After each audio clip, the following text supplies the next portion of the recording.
Luzon, Visayas, Mindanao at buong mundo. Ngayon ay Miyerkules, November 6, 2024. Ako si Barbie Mulak at ito ang Balita A to Z. I thank the American people for the extraordinary honor of being elected your 47th president and your 45th president. Donald Trump nagdeklara na ng pagkapanalo bilang Pangulo ng Amerika laban kay Kamala Harris. PBBM at ilang world leaders binati rin si Trump. Driver ng SUV na may plakang number 7 na halos makabundol ng traffic enforcer sa EDSA busway, iniharap sa publiko. Suspect sa cyber extortion sa halagang 1,000 piso, timbog sa entrapment. Ika-6 na kaso ng MPOX na itala sa Quezon City. Sa Discovery segment, bagong uri ng blueberry plant natuklasan sa tuktok ng Mount Apo. At 49 days bago ang pagsapit ng Pasko, Ayala, Makati City nagliwanag sa bonggang Christmas lighting.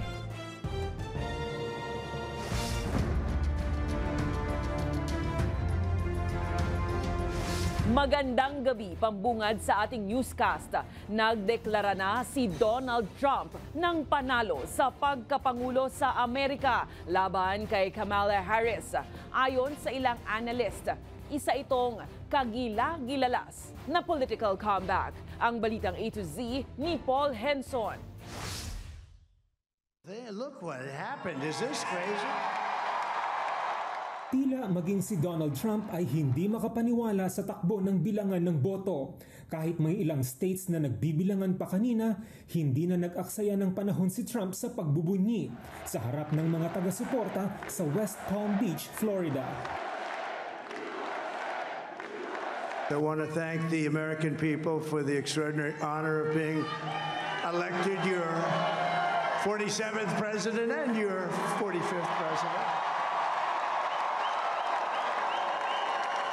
Ayon sa election data ng Associated Press, nakakuha na si Trump ng 277 electoral votes laban sa 224 electoral votes ni Kamala Harris. Nalampasan na ni Trump ang kinakailangang 270 electoral votes upang manalo. Isa itong political comeback para kay Trump matapos ang isang termino sa pagkapangulo noong 2016 na sinundan ng pagkatalo noong 2020. Nitong Mayo, nahatulan si Trump bilang kriminal sa 34 charges ng illegal na pang-iimpluwensya sa 2016 elections. Ngunit hindi ito naging hadlang sa kanyang pagkandidato. Noong Hulyo naman, pinagtangkaan ang buhay ni Trump sa isang campaign rally kung saan nadaplisan ng bala ang kanyang tenga at napatay naman ang gunman. We overcame obstacles that nobody thought possible, and it's a political victory that our country has never seen before. Ang katunggaling si Harris hindi na muna nagbigay ng pahayag. We will continue overnight to fight to make sure that every vote is counted, that every voice has spoken. So you won't hear from the Vice President tonight, but you will hear from her tomorrow. Sa nagdaang kampanya, kabilang sa mga pangako ni Trump ay paghihigpit sa immigration policy ng Amerika at pagpapaigting ng seguridad sa US-Mexico border laban sa anyay pananakop ng mga migrante. Para sa Balitang A to Z, Paul Henson. Bumuhos naman ang pagbati ng mga world leader kay Donald Trump matapos ang tagumpay nito bilang bagong Pangulo ng Amerika. Una nang bumati si Pangulong Ferdinand Bongbong Marcos Jr. kay Trump. Umaasa si PBBM na magbubunga ng kapaki-pakinabang na solusyon para sa mga mamamayan ng Amerika at Pilipinas ang matibay na ugnayan ng dalawang bansa. History's greatest comeback naman kung ituring ni Israel Prime Minister Benjamin Netanyahu ang pagbabalik sa pwesto aresto ni Trump na anyay hudyat ng panibagong simula sa Amerika at magbibigay ng mas matatag na recommitment sa alyansa sa pagitan ng Israel at USA. Habang pinuri naman ni Ukraine President Volodymyr Zelensky ang peace through strength approach ni Trump sa pagresolba ng mga isyung global na makatutulong para makamit daw ng Israel ang kapayapaan. Naniniwala rin si United Kingdom Prime Minister Keir Starmer at NATO Secretary General Mark Rutte na magpapatuloy ang pagpapalakas ng relasyon ng kanilang bansa sa pamumuno ni Trump.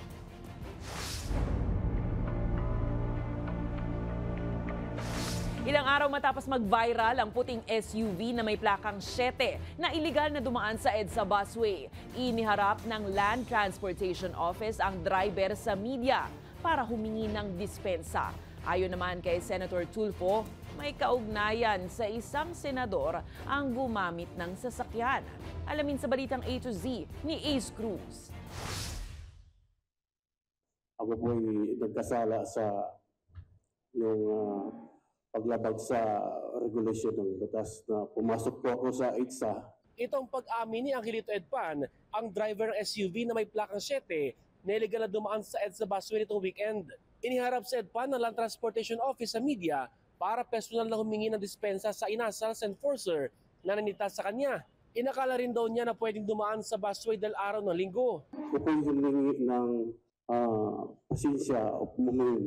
Hindi ko po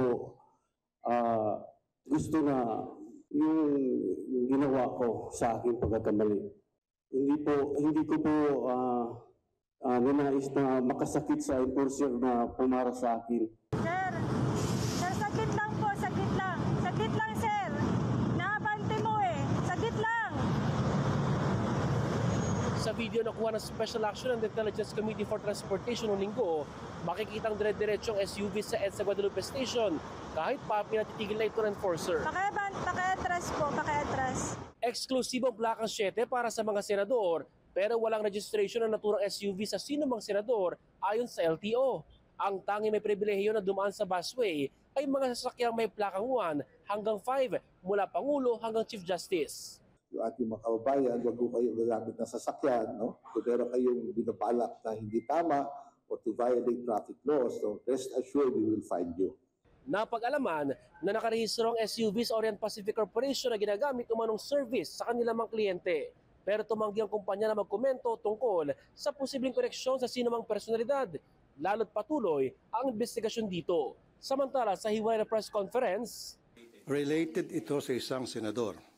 Pero hindi yung senador ang sakay ng SUV na yan at that time. That I can say for now. May impormasyon din si Tulfo na galing Tokyo, Japan, ang pasahero ng SUV at papunta sa isang casino sa Quezon City. Now, lumabas ng NAIA Terminal around 6:30 p.m. Gumamit siya ng Skyway northbound, going to Magallanes and then exits EDSA northbound.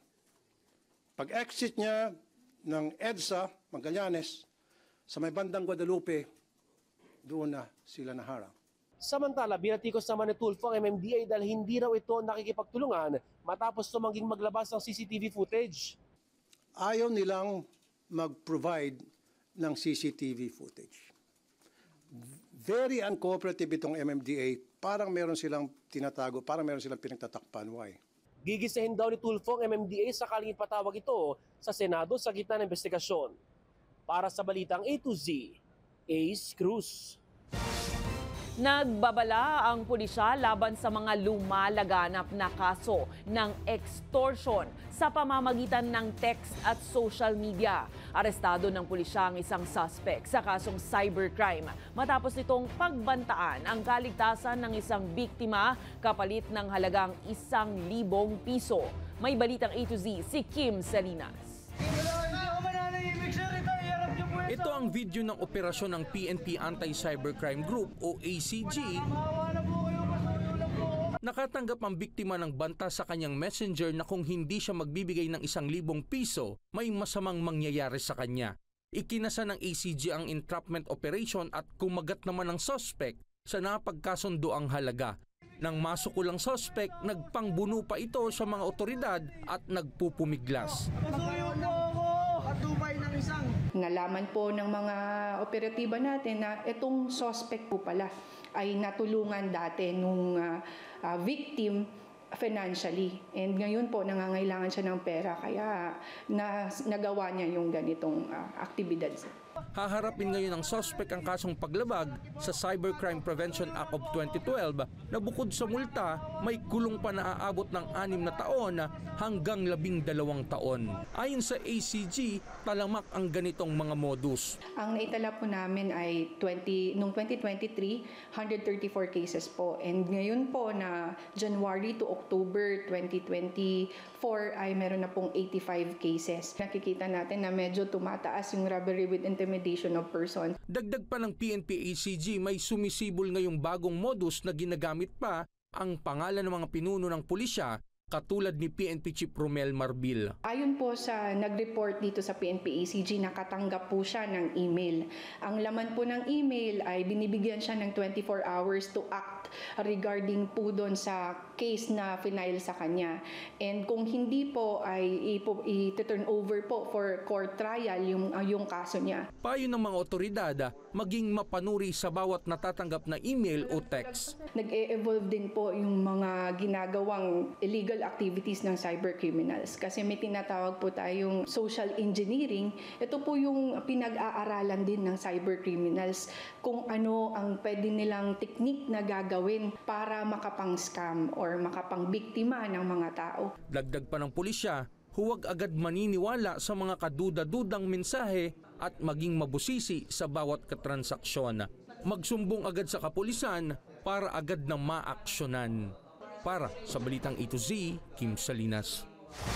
Samantala, naglabas ng babala ang Cybercrime Investigation and Coordinating Center o CICC laban sa mga phishing scam na nagpapakilalang mga e-wallet entity.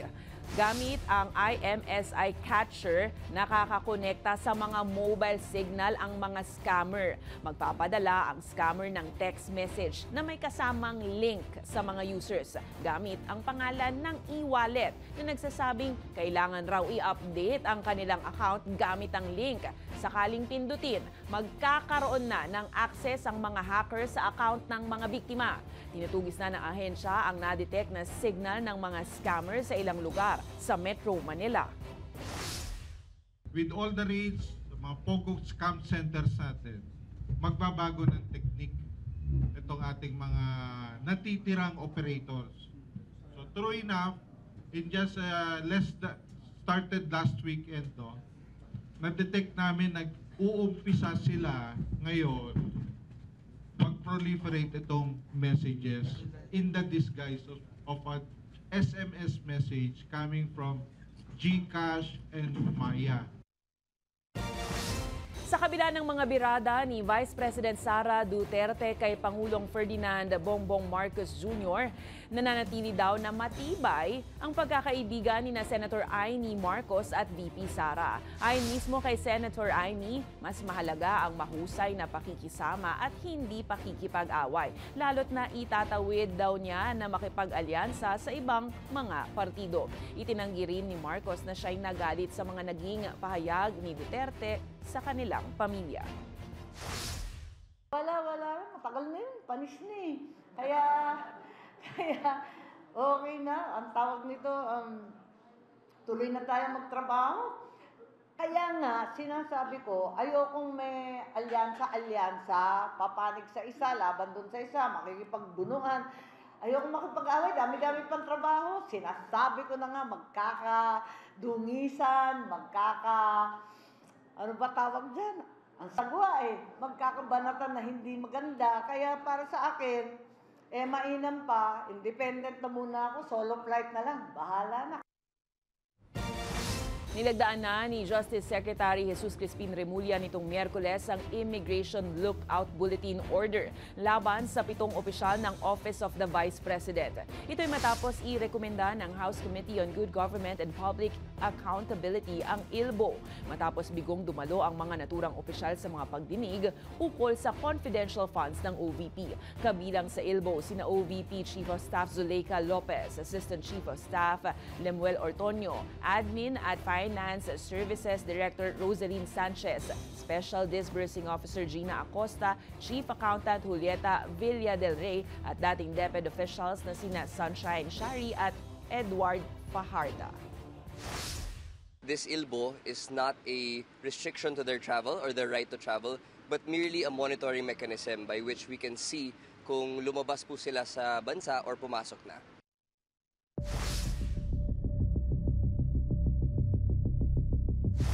Naitala ng Quezon City Local Government ang ika-6 na kaso ng Mpox matapos magpositibo sa virus ang isang 31 anyos na lalaki. Sa ulat ng QC Epidemiology and Surveillance Division, nakitaan ng sintomas ang lalaki noong October 18 at nagpositibo noong October 31 matapos ang pagsusuri. Ayon sa investigasyon, bumisita ang pasyente sa Fahrenheit Club o F-Club, isang bathhouse na may fitness at entertainment lounge noong October 5. 6 na beses nang itinuro ang F-Club bilang posibleng lugar ng exposure ng Mpox cases. Matatanda ang naglabas na noong Agosto ng cease and desist order laban sa F-Club ang QC dahil sa hindi pakikipagtulungan nito sa contact tracing. Pero muling nakapag-operate gamit ang ibang pangalan. Ayon kay QC Mayor Joy Belmonte, ipatutupad nila ang closure order sa F-Club at sa bagong Fine Wellness Bar and Spa. Patuloy na nagbibigay ng malalakas na ulan ang Typhoon Marce sa northern mainland Cagayan at Babuyan Islands. Namataan ang sentro ng bagyo, may layong 260 kilometers silangan ng Apari, Cagayan. May taglay na lakas na 150 kph at pagbugsong aabot ng 185 kilometers per hour. Mabagal itong kumikilos sa ngayon, patungong Hilagang Kanluran. Kaya naman babad na sa ulan ang probinsya ng Cagayan at mga kalapit na lugar. Nakataas ang wind signal number 3 sa hilagang bahagi ng mismong Cagayan kasama ang mga lugar ng Santa Ana, Gonzaga, Apari at iba pang kalapit na bayan. Signal number 2 naman sa Batanes, bahagi ng Babuyan Islands, hilagang bahagi ng Isabela, Apayao at Abra. Nasahang lalabas ng Philippine Area of Responsibility ang bagyo, Biyernes ng gabi. Abangan sa aming pagbabalik, aplikasyon ng seasonal farm workers para sa South Korea. Ipinagpaliban muna ng Department of Migrant Workers, illegal recruitment na diskubre. At bagong species ng blueberry plant, saan nga ba na-diskubre? Abangan ang kumpletong ulat sa pagbabalik ng Balita A to Z.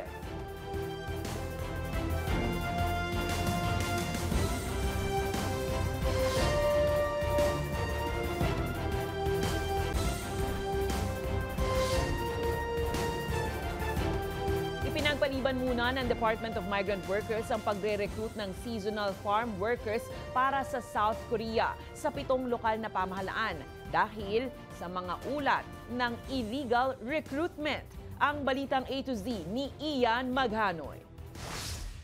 Sinuspinde ng Department of Migrant Workers ang proseso ng recruitment ng mga seasonal farm workers na mga Pinoy para sa South Korea matapos matuklasan ang pagkakasangkot ng 7 LGUs sa illegal recruitment. We have found cases of illegal recruitment in these LGUs, illegal recruitment of seasonal workers, so 7 LGUs.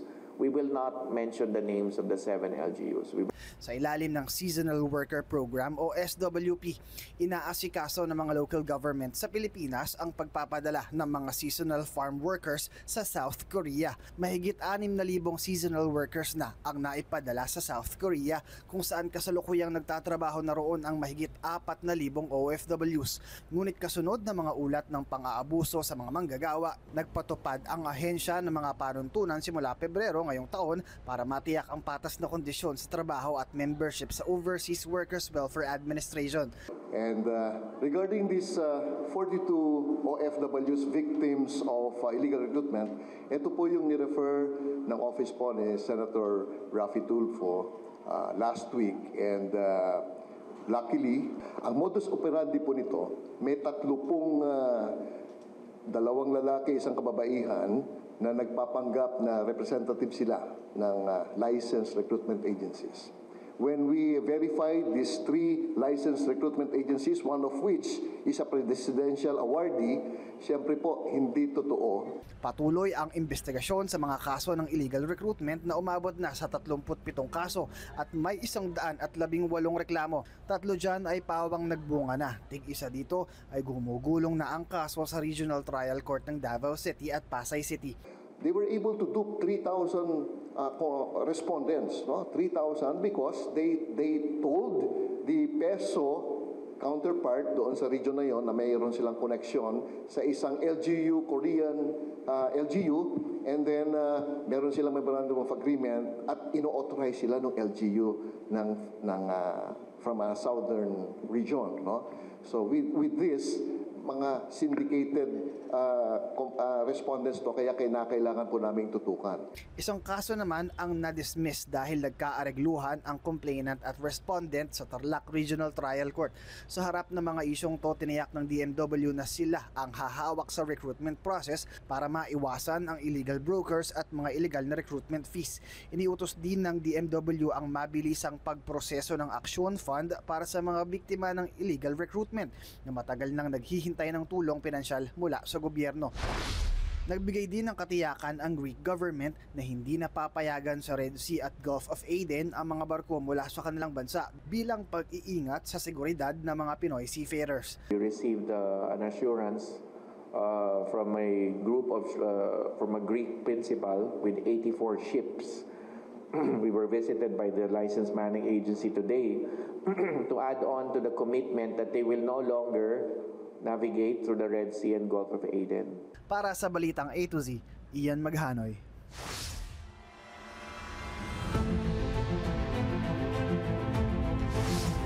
Sa unang pagkakataon, nagsagawa ang Armed Forces of the Philippines ng military drills sa Philippine-occupied Kota Island sa West Philippine Sea bilang bahagi ng AFP Joint Exercise Dagat Langit Lupa na layong palakasin ng external defense ng bansa.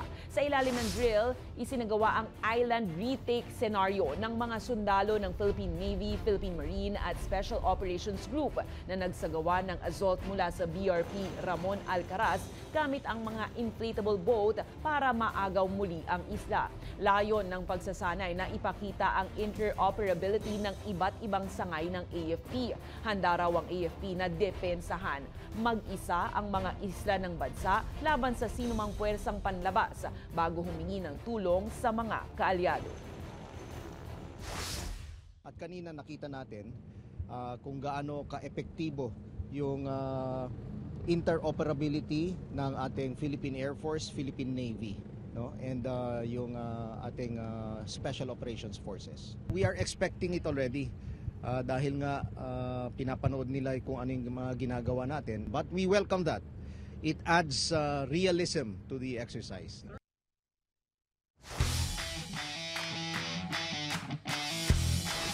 Mas pinalakas at mas pinalaki ang pagbabalik ng Philippine National Paralympic Games ngayong taon matapos ang 5 taong hiatus nito dahil sa COVID-19 pandemic.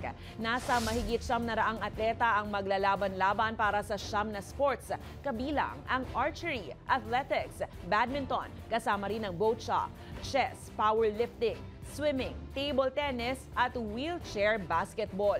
Sa sentro sa inklusyon at pag-unlad ng para-sports sa bansa ang tema ng National Para Games ngayong taon, lalo pat dito manggagaling ang mga manlalarong posibleng maging bahagi ng National Para Team. Gaganapin ang malaking comeback ng palaro mula November 11 hanggang November 14 sa Rizal Memorial Sports Complex at PhilSports sa Maynila.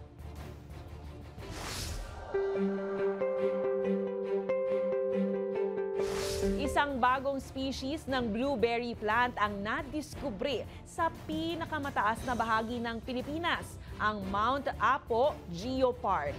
Tinawag itong Vaccinium phalax na itinuturing na micro-endemic tropical blueberry plant. Maihahalin tulad ang taas nito sa average height ng 2 taong gulang na bata, habang kasing tangkad naman ng adult ang maximum height ng halaman. Pinangunahan ni Maverick N. Tamayo, isang Filipino plant taxonomist at Texas-based researcher na si Peter Fritsch ang pag-aaral na ito. Katuwang ang mga eksperto mula Central Mindanao University, National Museum of the Philippines at University of North Carolina, Wilmington. Susunod, Ayala Makati nagliwanag sa kanilang Christmas lighting ceremony. Manatiling nakatutok, kayo ay nanonood ng Balitang A to Z.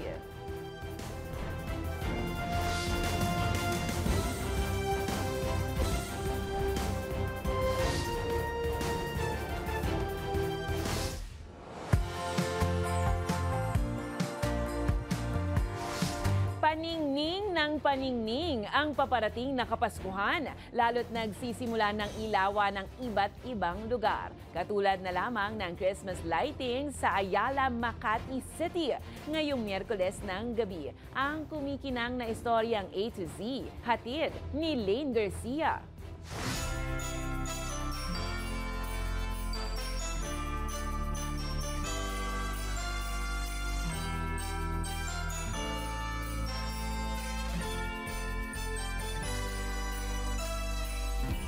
Kulay na pailaw, mga nagkikinangang mga parol, at himig pamaskong musika mula sa UST Singers. Ilan lamang yan sa pasabog sa taunang Christmas lighting sa Ayala, Makati.